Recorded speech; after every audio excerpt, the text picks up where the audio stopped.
afternoon. What's up, Nikki? What's up? How are you? Doing very well. Where are you right now? I am in Los Angeles, Ah, California. did you just have your concert there? No, I haven't had it yet. I'm on in the Okay. middle of tour right now. It's the Hmm. last day of the tour, so I think it's in Got like it. 2 weeks. All Yeah, right. but this Awesome. Okay. So how's it been? How's it been for you so far it's been performing? great. Travel. It's been great. Yeah, it's been awesome. It's been really cool to like put the names to the face, or sorry, the faces to the names from Hmm. like my Instagram comments and stuff like that.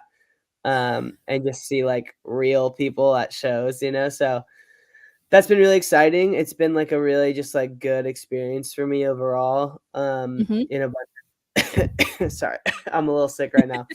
Um, Oh, I'm in sorry a, about that. no, you're good. You're good. I'm struggling, but I'm gonna get through. Um, Hmm. but yeah, it's been really good to like do all of that and just like see people in real life, and I'm just excited to for the rest of the shows that are going on. Yeah. So you said faces to the name of Instagram commenters. So I'm guessing these were like your early fans. Yeah, there's definitely some that have been around for a while and that I will DM every once in a while, or they'll like post something and I'm just like, "Oh, thank you for that," that type of That's stuff. But it's cool to it's awesome. cool to like see them in person and then be like, "Oh my God, like I love your stuff," and me to just like realize, I guess, the impact that some of my songs have on people. I just it's crazy to like think about 2 years ago or I guess 3 years ago almost now when I first Mhm. started to where I'm at now. So it's really cool just to like sit back and realize like the everything that's happened, I guess, to me and to just hopefully keep it going for as long as I can. So yeah. For sure. I mean, what put you on the map was Sunroof. So tell us a story first of like how that came to be. And were you expecting that kind of, that kind of feedback from, from people suddenly using it on TikTok and it becoming viral? For sure not. I definitely had zero clue that it was gonna happen like that. It just like ended up doing that. I really had no clue. Hmm. I think I posted a couple videos and like it took a couple videos for anything to happen. Um, Hmm. but I was just like out there hustling and trying my best to like make something happen.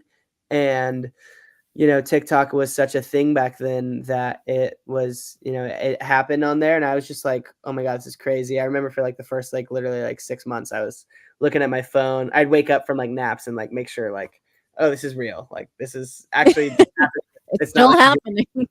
not a dream. Like it's still going. So, Hmm. um, I still feel like that honestly all the time. And I just hope that I can keep dreaming and keep it going for like for a long time to come, and keep surprising myself, I guess, with like all these things that I've been able to do because of it. So I'm very grateful for it all, and For I'm very sure. grateful for all the people that listen and check me out.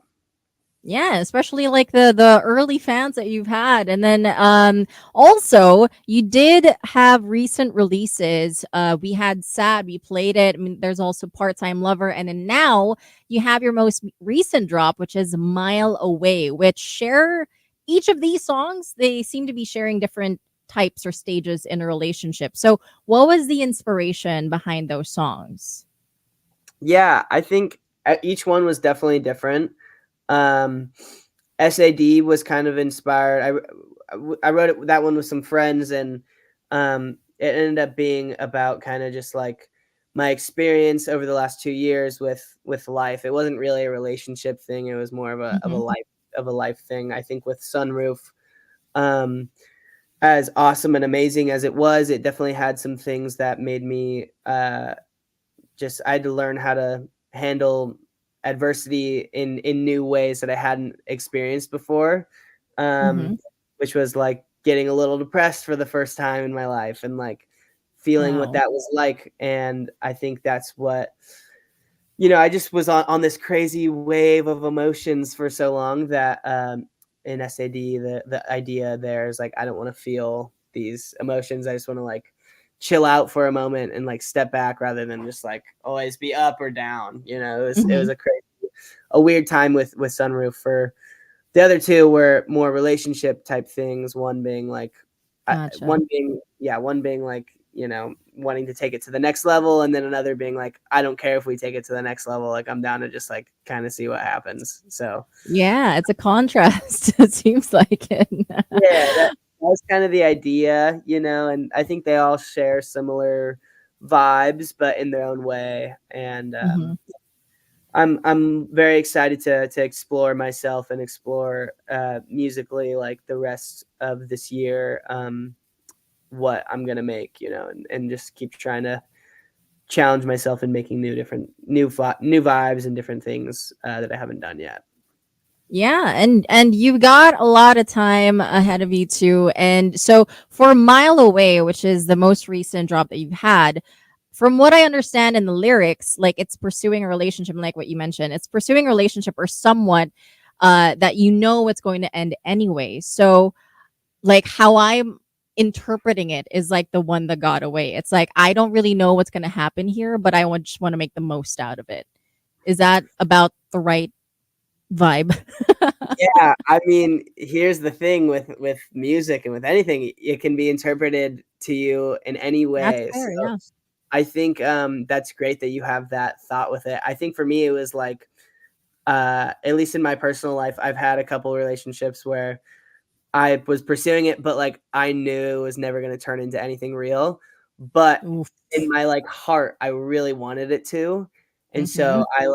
I gave it a go, knowing like this probably isn't going to work for a number of reasons. Yeah. Um, but I'm going to give it a go anyways, and Mhm. that almost always ends in heartbreak and sadness, and so that's kind of like that song. The song's kind of just like I don't care. Like, let's see what happens. Like, I'm gonna try. So I guess, like in a way, it's like, yeah, like the one that got away. Like, you might as well try than not give it a go. So that was kind of the thought with it. All right. And like what you explained right there is something that a lot of monsters who are listening right now can relate. Like when you were talking about that, I was like, that's me.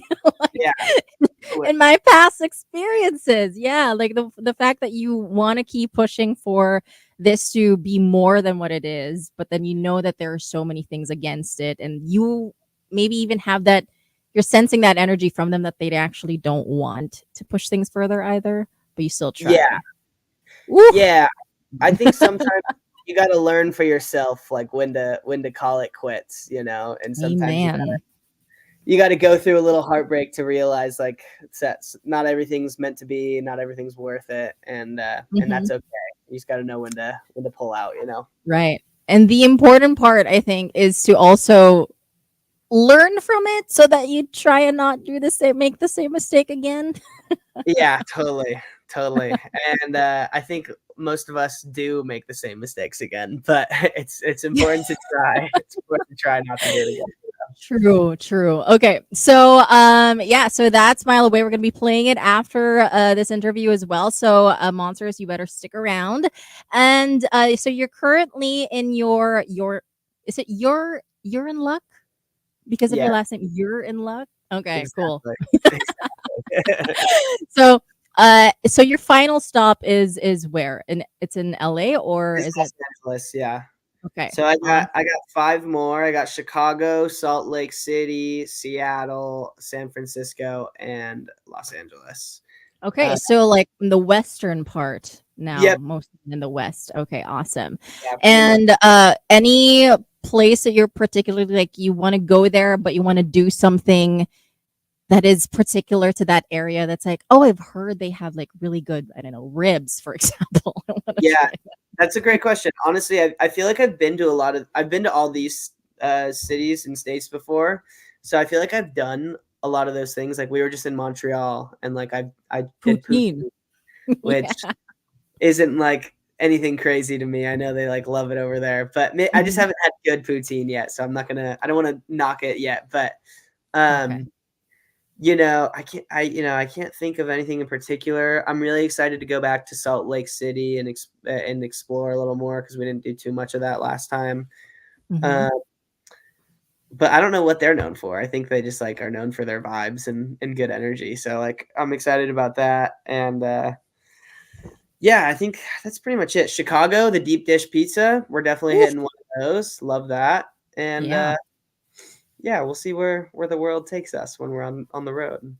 Awesome. Okay. And so you like we mentioned before that you have your sunroof that was viral. There was also eyes on you that Yep. was also viral. So do you feel pressure to come up with more bops considering how successful those first two songs were?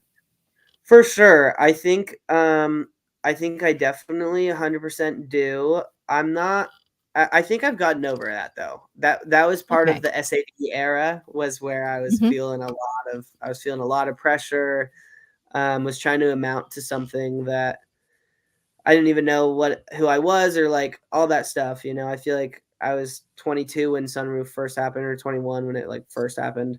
And and yeah, like I didn't know. I still don't know who I fully am. I feel like, you know, we're always learning as we go as we get older, but um it was just such a confusing time, and now I'm at a place in my like life and my brain, I guess, just with my confidence and all that stuff that like I know that I can't really compare to anything that I've done in the past, and you can't really like live in the past. So it's just like I'm just doing my best out here, trying shooting as many shots as I can, and I Yeah. think that's what's important, and also just making stuff that I'm really excited about and like proud about. You know, I'm not I'm trying to not put out stuff that I don't care about anymore. So I Right. think that's Yeah. important, and yeah, that's where Nicky Youre is at with life. Awesome. And then and also I just wanted to add like if you made, Sunroof and Eyes on You when you were feeling confused, like I can Yeah, only imagine what kind of music you can come up with like when you are in a better place too. So it's like for sure. it sounds like you got it. Thank you, thank you. You got a good handle of things, and you I are very talented. I So I'm appreciate. sure you'll come up with more awesome tracks as well. So I did some digging, and I found out that you studied in UC San Diego. That is correct. Yes. And so instead of studying music, though, you were majoring in international business. So did you always expect yourself to work in corporate growing up, or was making music still in the back of your mind when you were there? That's a good question. I think it's always been in the back of my mind, but until it wasn't until I was like 17 that I started doing it, and I really only did it because I had a friend that was interested in it. So Mm, I would have ever have started if I didn't have this one friend of mine. So I'm very grateful for him. But you know, I think like in my realistic brain, I was like, I'm just gonna be in sales, which is what hmm. I did, and it was honestly it was cool. Um, that's what my dad did, and you know, he earned a great living doing that. But now I think on the other side of my brain was the like I would love to do this. How do I make this happen? I don't know if it's possible, but I'm gonna maybe try one day. And I think like that side like won the battle one day and was like, let's give it a go. You know, I woke Mm, up I woke up in college one day after my manager had initially reached out and was like, hey, like we should work together. And it took me like 4 months to be like, yeah, you're right, we should do it. And so I was just like nervous and didn't think I could do it. And then one day I woke up, I was like, I don't want to wake up when I'm 47 and be like, dang, like, why didn't I give it a go? You know, so yeah.